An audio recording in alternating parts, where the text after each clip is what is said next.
नमस्कार मंडळी, श्री स्वामी समर्थ. यंदा 2026 मध्ये अधिक मास हा 17 मेला रविवारी सुरू होत आहे आणि 15 जून 2026 वार सोमवारी संपत आहे. अधिक मासामध्ये पुरुषोत्तमाची म्हणजे श्री हरी विष्णूंची पूजा करण्याला जास्त महत्त्व आहे आणि लेक जावई म्हणजे आपण लक्ष्मी नारायणाचा जोडा मानतो. म्हणून अधिक मासामध्ये लेक जावयाला लक्ष्मी नारायण स्वरूप मानून त्यांचा मानपान केला जातो व जावयाला वाण सुद्धा दिले जाते. आता बघा, हौसेला मोल नाही, हौस आहे, मला आवडतं म्हणून किंवा यांनी असं केलं त्यांनी तसं केलं म्हणून तुम्ही कितीही मोठा थाटमाट करू शकता. पण जर तुम्ही सक्षम असाल तर मुलीला आणि जावयाला त्यांच्या मनाप्रमाणे कपडे घेऊ शकता. जावयाला सोन्याची अंगठी घेऊ शकता, मुलीला पैंजण किंवा चांदीच्या ताटांचा सेट देऊ शकता. बरेच जण चांदीचं ताट, त्यामध्ये वाटी, तांब्या, पेला, चमचाचा सेट म्हणून देतात किंवा अजून काही तुम्हाला चांदीच्या वस्तू द्यायच्या असतील तर त्यासुद्धा तुम्ही देऊ शकता. तुम्हाला हवी तशी तुम्ही लेक जावयाची हौसमौज करू शकता. जावयाला जर तुम्ही सोन्याची अंगठी दिलेली असेल तर मुलीला छोटी का होईना चांदीची वस्तू आवर्जून द्या. आणि आता बघा, सोनं महाग झालेलं आहे, सोनं तर काही आपण देऊ शकत नाही आणि मग लेक जावयाला छोटी का होईना चांदीची एखादी वस्तू वाण म्हणून देण्याचा प्रयत्न करा. आणि जर तुम्ही सक्षम असाल तर तुमच्या हौसेप्रमाणे तुम्ही सोन्या चांदीच्या ज्या वस्तू आहेत त्या देऊ शकता, पण चांदीचा त्यामध्ये आवर्जून वापर करावा.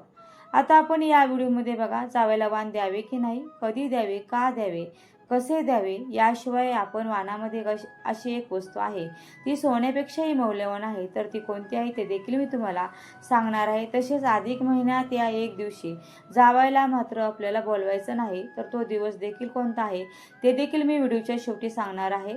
तर एक एक करून आपण संपूर्ण माहिती जाणून घेऊया, त्यामुळे व्हिडिओ शेवटपर्यंत नक्की पहा.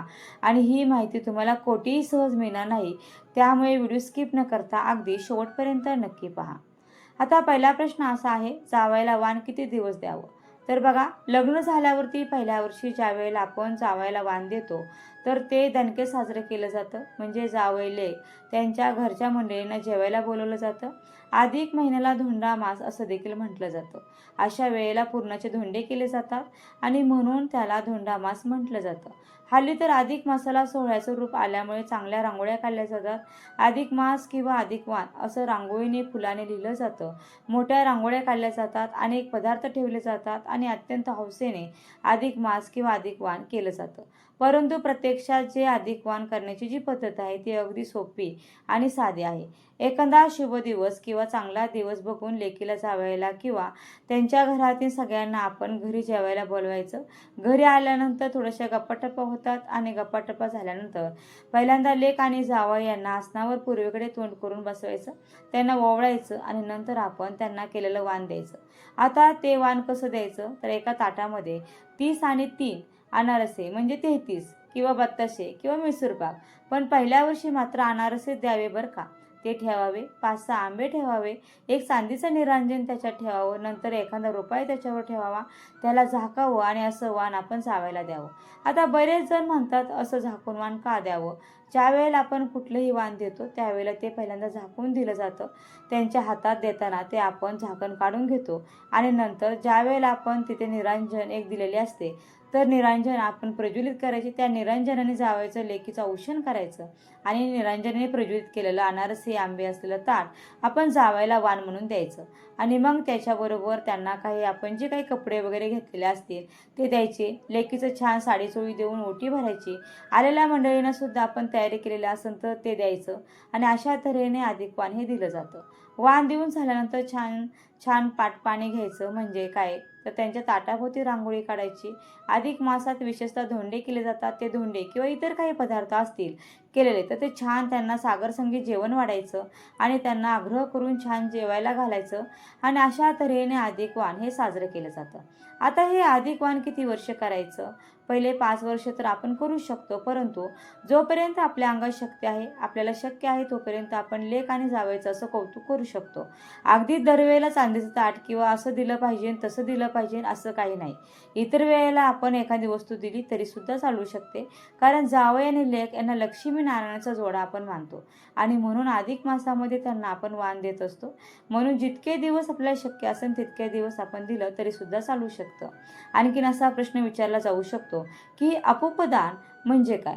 अपूपदान म्हणजे साखर किंवा गूळ आणि तांदूळ यापासून जाळीदार खाद्यपदार्थ करून त्याला अपूप असं म्हणतात, म्हणजे अनारसे. परंतु समजा जर आपल्याला अनारसे देता येत नसतील तर 30 आणि 3 आपण बत्तासे दिले तरी चालू शकतं, किंवा 30 आणि 3 आपण मैसूर पाक दिले तरी सुद्धा चालू शकतं.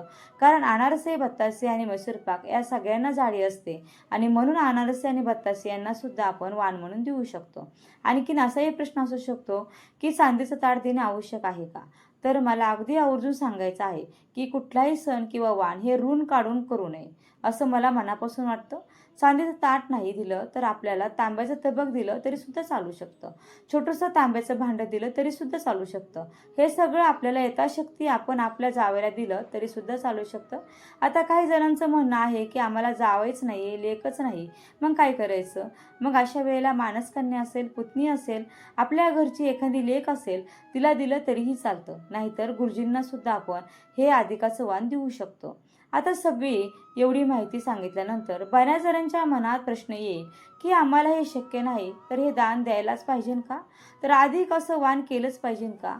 शक्य असेल तर आपण करू शकतो. तर बघा, अधिकामध्ये दान का दिले जाते? कारण अधिक महिन्यामध्ये पुरुषोत्तमाची आपण आराधना करत असतो आणि अधिक महिन्यामध्ये जितकं आपल्याला दान देता येईल, मग ते वस्तूंचं असो, पाण्याचा कुंभ असो किंवा इतर काही गोष्टींचं दान जितकं देईन तितकं आपल्याला पुण्य मिळतं. काही कारणाने तुम्हाला नाही दान देणं जमलं, हरकत नाही, त्याने अगदी काही वाईट वाटून घेऊ नका. आणि महत्त्वाचं म्हणजे देवाचा आपल्यावर कोप होईल असं काहीही नाही. परंतु शक्य असेल तर आपण द्यावं असं मला वाटतं. जसं जमेल तसं करण्याला काही हरकत नाही. त्याचप्रमाणे अधिक महिन्यामध्ये आपण काही गोष्टी करू शकतो. म्हणजे आपण दान देऊ शकतो हे तर झालंच, परंतु आपण अनेक नियम देखील पाळू शकतो. अधिक महिन्यामध्ये फक्त एका वेळेला रात्री जेवण केलं जातं, याला धरणे पारणे म्हणजे धरण पारण म्हणतात. तसे दिवसभर उपवास केला जातो. काही जण महिनाभर उपवास करतात, काही जण नुसतं फळावर राहतात, काही जण रोज गुरुजींना काही फळं म्हणा असं रोज देण्याचा नियमसुद्धा करत असतात. त्याचप्रमाणे महिनाभर आपण जर विड्याचं दान केलं तर आपल्याला सौभाग्य प्राप्ती होते.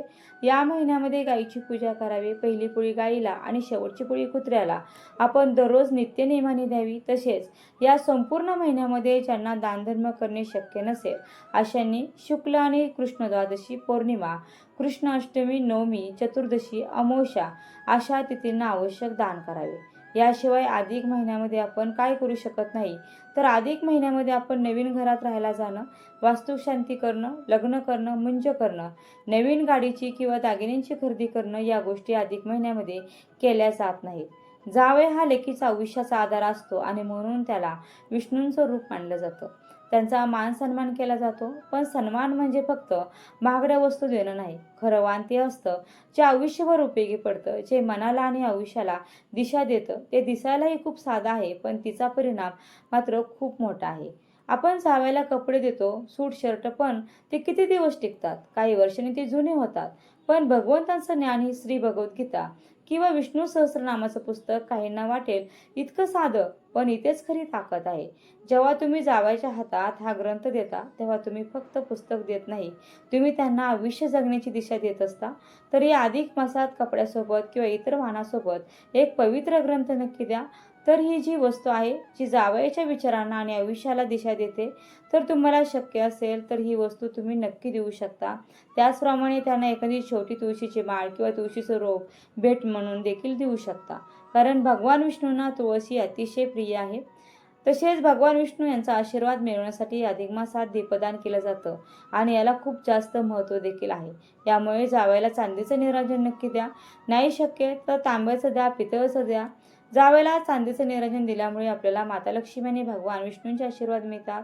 जेव्हा तुम्ही चांदीचं निरांजन जावयाला देता तेव्हा तुमच्यावरील नियम, शनी, राहू आणि केतू ग्रहाचे वाईट परिणामही कमी होतात असं सुद्धा सांगितलं जातं. पण हे करावंच असं अजिबात नाही.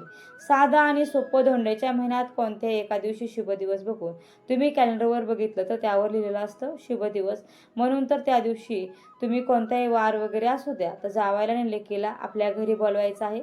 त्यांच्यासोबत त्यांचे जे काही आईवडील असतील किंवा त्यांच्या घरामध्ये जे काही सदस्य आहेत, सासरची मंडळी, तर त्या सर्वांना आपल्या घरी बोलवायचं आहे. पण काही अडचणीमुळे संपूर्ण धोंड्याचा महिना लेक जावयाला बोलवणं नाही झालं, म्हणून चला आज अधिक महिन्याचा शेवटचा दिवस आहे म्हणून लेक जावयाला बोलवायचं, त्यांचा मान सन्मान करायचा, तर असं अजिबात करू नका. कारण शेवटच्या दिवशी अमावस्या असते आणि अमावस्याच्या दिवशी लेक जावयाला बोलवून त्यांचा मानपान करू नका. यापेक्षा तुम्ही धोंड्याच्या महिन्यामध्ये लेक जावयाला नाही बोलावलं तरी सुद्धा चालेल, पण अमावस्येच्या दिवशी मात्र त्यांना चुकूनही बोलवू नका. आणि दुसरी गोष्ट एक सांगायची राहून गेली, ती म्हणजे धोंड्याचा महिना म्हटलं तर बरेच जण बघा फक्त लेक जावायला बोलवतात, मग जावयाच्या आईवडिलांना त्यांच्या घरच्या मंडळींना काही बोलवत नाहीत. मग फक्त जावईच तुमचा आहे का? तर तुमच्या जावयाचे आईवडील नसते तर तुमचा जावई हा तुमचा झाला असता का? नसता झाला ना. मग म्हणून जावयाबरोबर तुम्ही घरातील सगळी मंडळी राहू द्या, पण किमान जावयांच्या आईवडिलांना मात्र धोंड्याच्या महिन्यामध्ये आवर्जून बोलवा आणि त्यांचा सुद्धा मानसन्मान करा. आता बघा अधिक महिन्यात आईची ओटी कशी भरावी, आई जर नसेल किंवा आई विधवा असेल तर काय करावे या संबंधित माहितीचा सविस्तर व्हिडिओ आपल्या चॅनलवरती पोस्ट केलेला आहे. तो व्हिडिओ देखील नक्की पहा. आणि हा माहितीपूर्ण व्हिडिओ तुम्हाला आवडला असेल तर व्हिडिओला नक्की लाईक करा, शेअर करा आणि चॅनलला सबस्क्राईब करायला मात्र अजिबात विसरू नका. व्हिडिओ शेवटपर्यंत पाहिल्याबद्दल अगदी मनापासून तुमची खूप खूप आभारी आहे. धन्यवाद. श्री स्वामी समर्थ. जय जय स्वामी समर्थ. रामकृष्ण हरी. जय जय रामकृष्ण हरी.